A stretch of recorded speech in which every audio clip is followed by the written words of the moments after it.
Hello everyone. এতদিন কোনো দিন আমি এখানে আসিনি আপনাদের সাথে ব্লগে, কিন্তু আজকে প্রথমবার এলাম। আমাদের নতুন বাড়িতে আমাদের বাচ্চাগুলো সব শিফট হলো। এতদিন ওরা ওই বাড়িতে ছিল, আজকে এসছে সব, এসে গন্ধ শুকছে, ঘোরাঘুরি করছে, দেখছে কি কোথায় এলাম, নতুন বাড়ি। সব কটা এসে গেছে, খুব মজা করছে।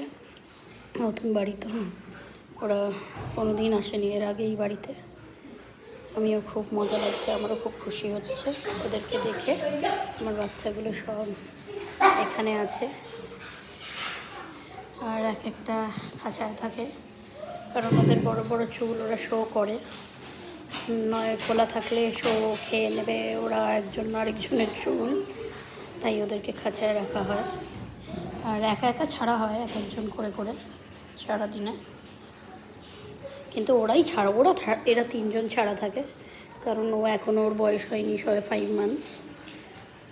আর এরা তো খোলাই থাকে সবসময়, কারণ এদের শো এর কোনো ব্যাপার নেই। খুবই মজা লাগছে, বাচ্চাগুলো এসে গেছে, কারণ কালকে ওরা ওই বাড়িতে ছিল, আমরা একা একাই এই বাড়িতে ছিলাম।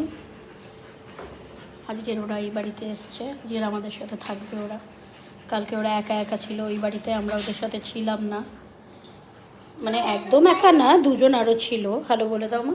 হ্যালো গাইস, তো আজকে আমি শুরু করিনি ব্লগ, আজকে আমার মাম্মা ব্লগ শুরু করেছে।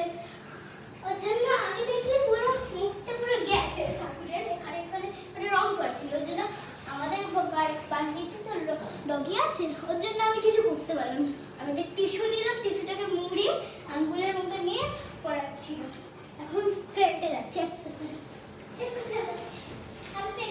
ওরা শুকছে, দেখছে কোথায় আছে। এই নিচটা ওরা থাকবে, তাই কিছু করা হয়নি। সবচেয়ে আগে ওদের জন্য এসিটা লাগানো হয়েছে, কারণ ওরা এসি ছাড়া একদম থাকতে পারে না, ওদের খুব কষ্ট হয় এসি ছাড়া থাকতে। কালকে ওরা বিনা এসিতে ছিল, ওদের প্রচণ্ড কষ্ট হয়েছিল। আর আপনারা তো আগে ব্লগগুলোতে দেখেছেনই, আমার মেয়ে করতো, তো সেখানে নতুন বাড়ির সব কিছু হয়েছে। জানি না আমার মেয়ে কি বলবে শুনে।